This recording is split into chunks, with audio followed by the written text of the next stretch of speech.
for supporting my channel. What I'm going to be talking about today is building on some of the models I've been discussing recently about getting Dorico's input into Cubase and then ultimately hosting those instruments in VE Pro. And I wanted to use this opportunity really to talk about automation, because I think automation really is a valuable tool.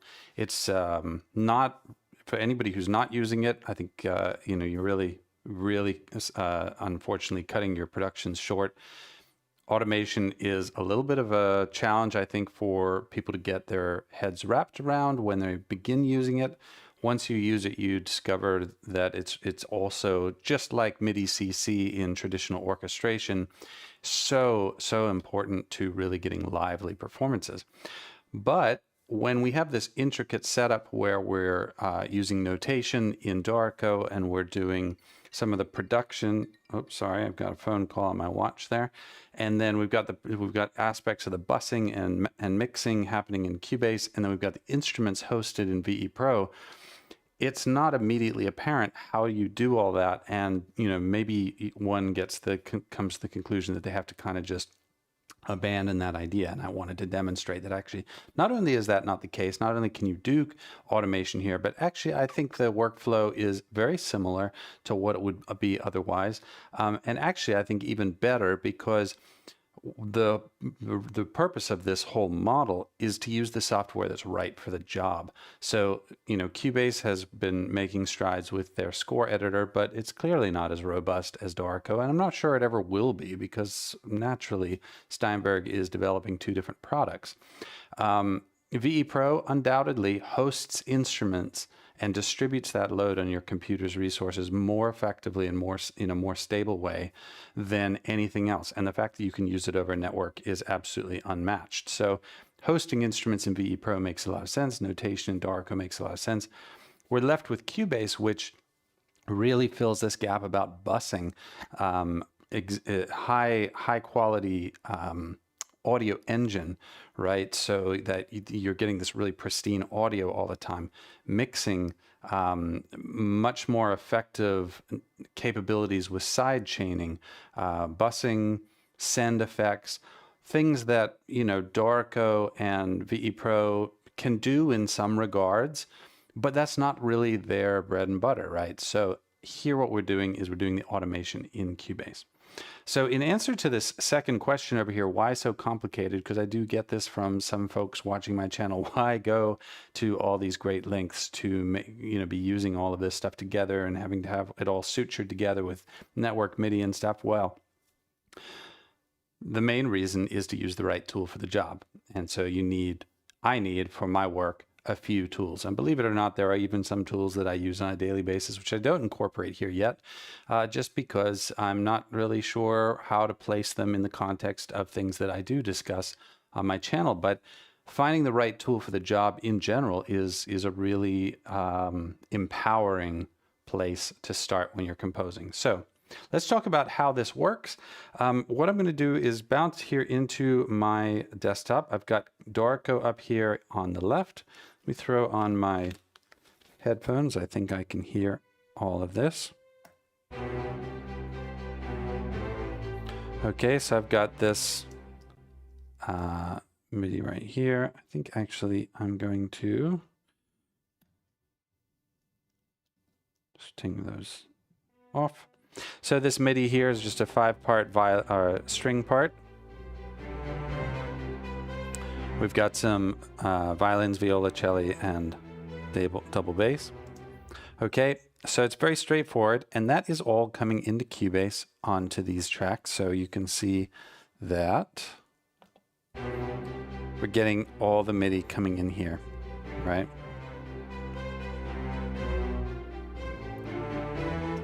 Now, when the MIDI comes in here to Cubase, which is happening over network MIDI, that's how I'm getting the MIDI from Dorico into Cubase, is over network MIDI. I've discussed that in previous videos.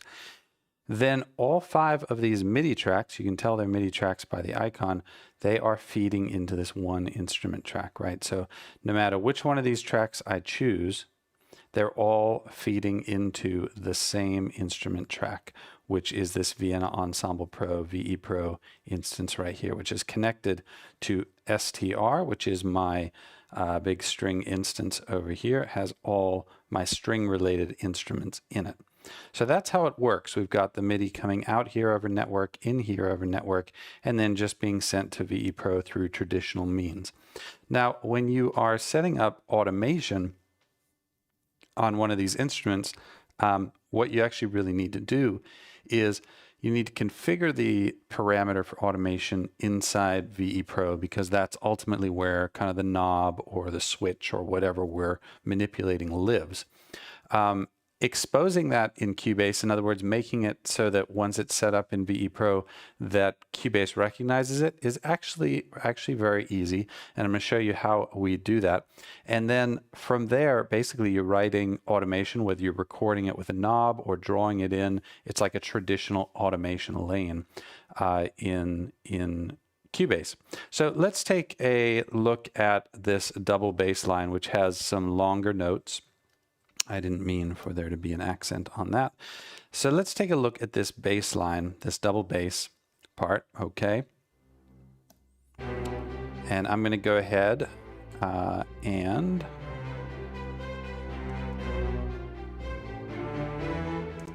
what I want to do actually is I want to be able to, I'm going to take a few side roads in this live stream where I'm going to kind of explain some of my normal workflows. But in this context here, this is not right on point, but I think going to help folks see how this system works a little better. In this situation, I have one instrument track, right? And that means that I have one fader. Now I've got faders over here, MIDI faders, but we all know MIDI faders, you know, they're not particularly helpful for mixing. We want audio faders, and we can actually have them.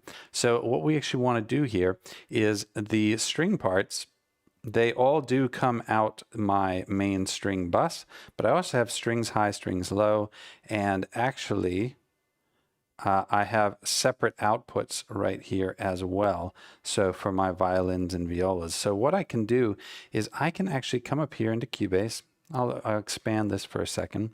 And I'm going to find the string track instrument over here. I could even just name it string if I wanted to. And I'm going to want to kick out some extra audio outputs, some extra outputs. And now we get these. And I can actually rename these. So I could rename them violin 1. Bear with me here. I know that it is a little bit tedious. Now, actually, I think we are going to wind up having them be, let's see, I think, yeah, let's see, I'm not sure. So let's go ahead and play.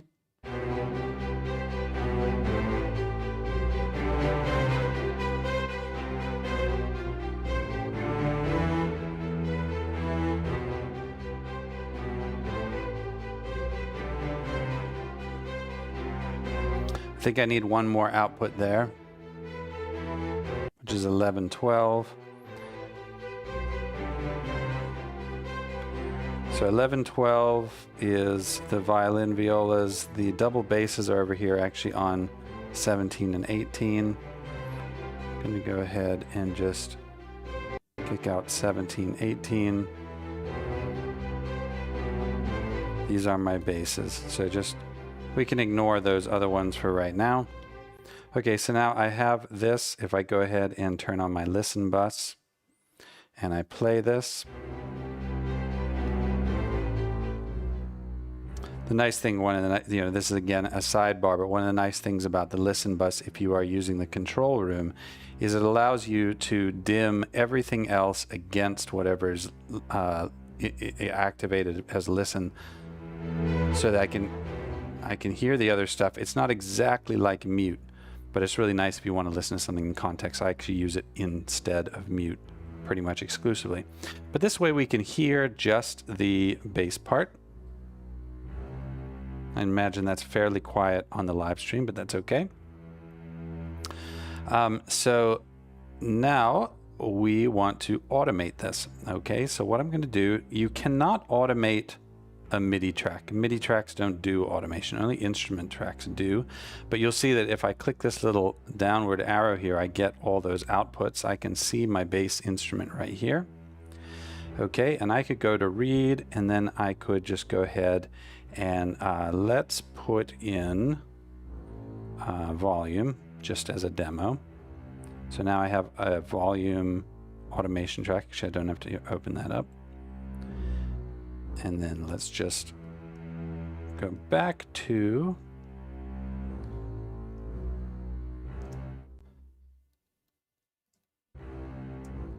okay, so we're going to have a section over here.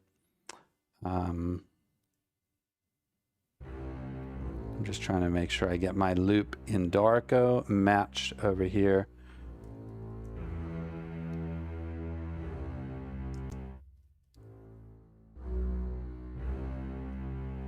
Oops.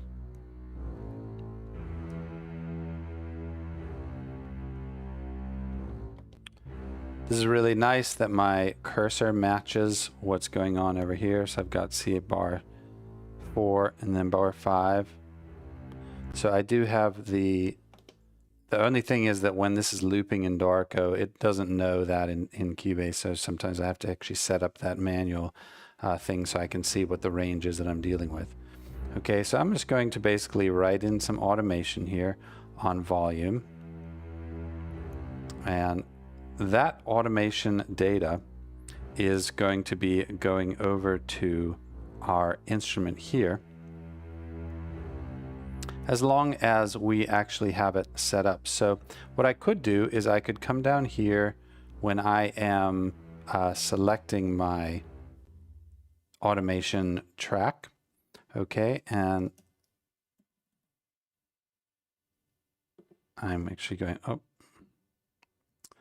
Cubase has been doing this on me recently. I think it's because my hard drive, I moved some production files over onto my hard drive that are a little slow. So sometimes it takes a second for my hard drive to spin up. Let me take a look at some of the comments that are coming up while I've been working.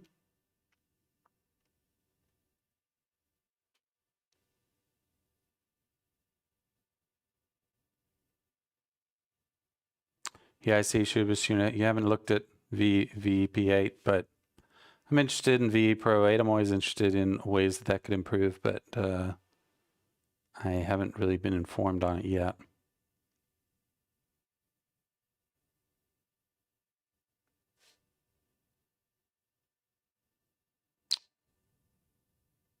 Yeah, I haven't spent a lot of time in Montreal, Peter, if that's where you are. But yeah, it's cold up there. I lived in New England for about 5 or 6 years, and I spent I did a few trips up to Quebec and Montreal. I know it's very cold, especially down on the river. So yeah, just looking through some of these posts. See, it looks like Cubase is back to normal. Nothing standing out over here. But if you guys have questions on what I'm doing, please, by all means, let me know. I'm glad you guys are having a chat. That's totally cool. So in here on my channel, this automation is running volume automation, which is actually just running on my fader in Cubase, which is not actually what I want. You can see if I go ahead and open the fader on the left-hand side, you can see the fader moving. There, it's not really what I want. What I want is some kind of parameter in my instrument. And in order to do that, you actually have to expose that parameter let me go ahead and select all those events, delete that. So back in, oops, stop playback there. Back here, what you do is in VE Pro, I'm going to go ahead to my double basses, and I'm going to open up my sine player. And then from VE Pro, up in the View menu, you would have an option for automation mapping. You want to select that, and it opens up this panel over here on the right, which I'm sure many of you have seen. Now, there are two kinds of automation: host automation and MIDI automation. I prefer to use host automation for the one simple reason that it connects back to the correct things many years down the road. Host automation is negotiated between the host, in this case, actually Cubase, and the instrument, which in this case is VE Pro masked as a sign player.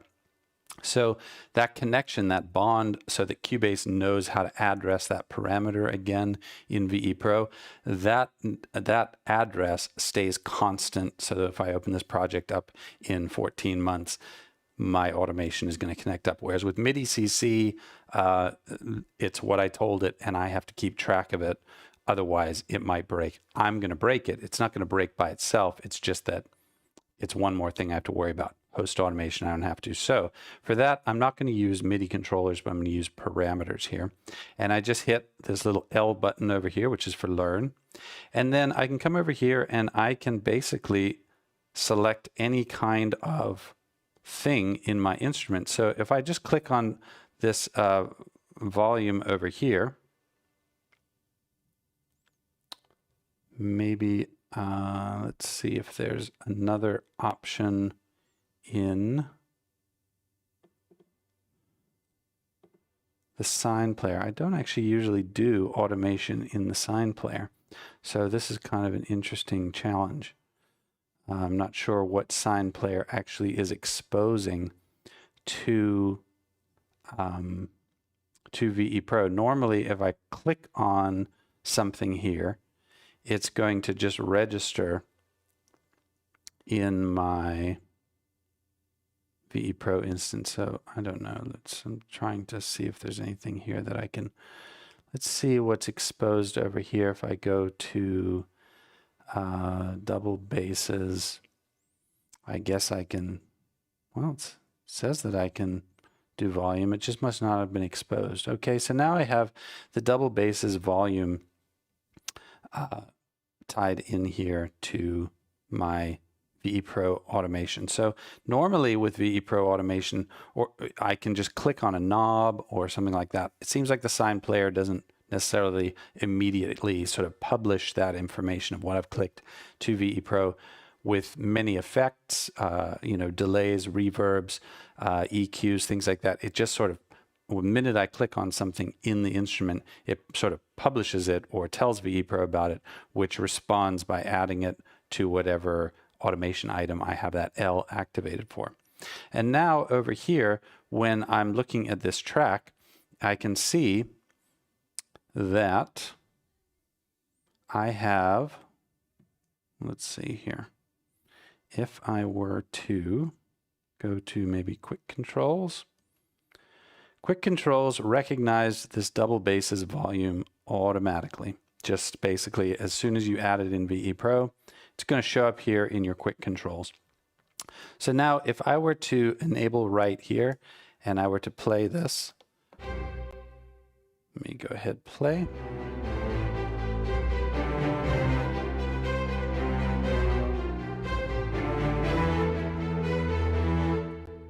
And then I were to go ahead, I like to use my automation panel, although I have it normally set up on a button.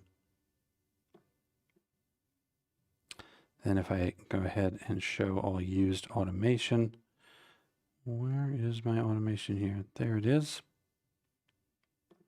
So this is my automation. You can see that it actually came up under the strings, which is the main instrument. And if I had automation like so,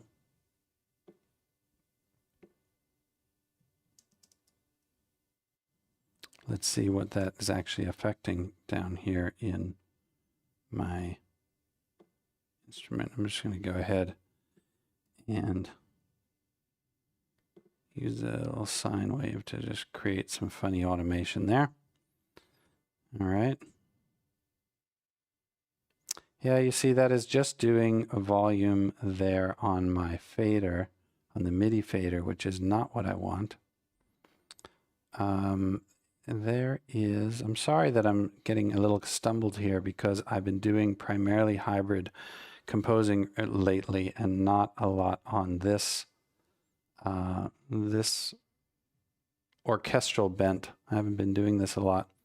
So I'm going to see if I can find, I guess that really, gosh, so the only thing in the sine player is the bypass, is the only thing that it makes available in the instrument, which is surprising.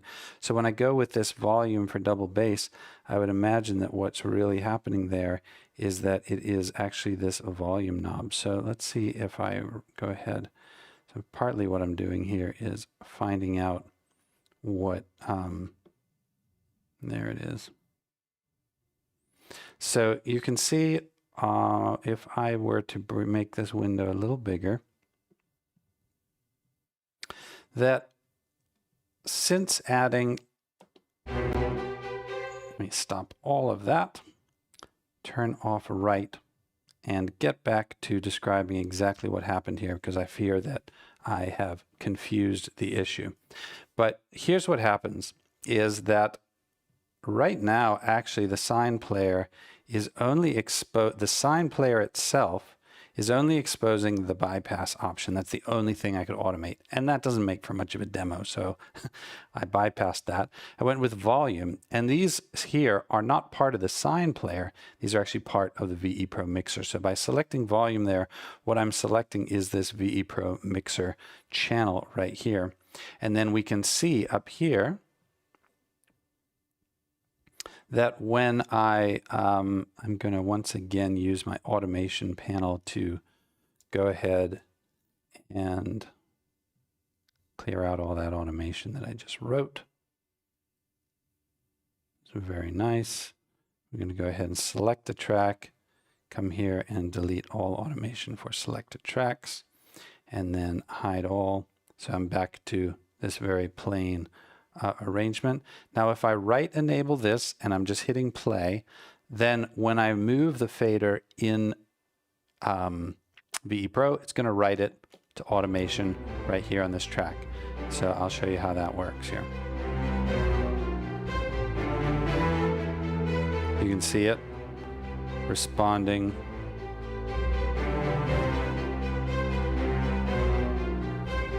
Like that. And now you can see the fader down here responding to that. Whew, boy, that was a little tricky. And I'm sorry for that because I had hoped that it would, immediately present how easy this is. But here's the gist of it. I haven't been doing a lot of automation of this kind with the sine player, which threw me off there. But working through it in real time, I hope also showed you kind of how I go about that and what aspects of VE Pro and Cubase are exposing this automation to me so that it's helpful. For example, the minute you add an automation parameter in VE Pro, it pops up as a quick control in Cubase. Very helpful. Understanding the context, though, of what you have selected in VE Pro and where that is actually in Cubase, that can take a little bit of getting used to. But as you can see, it's not really a deal breaker, and it's very reliable. Now my automation, very reliable. It's inside Cubase, which is really where automation should be, in my opinion.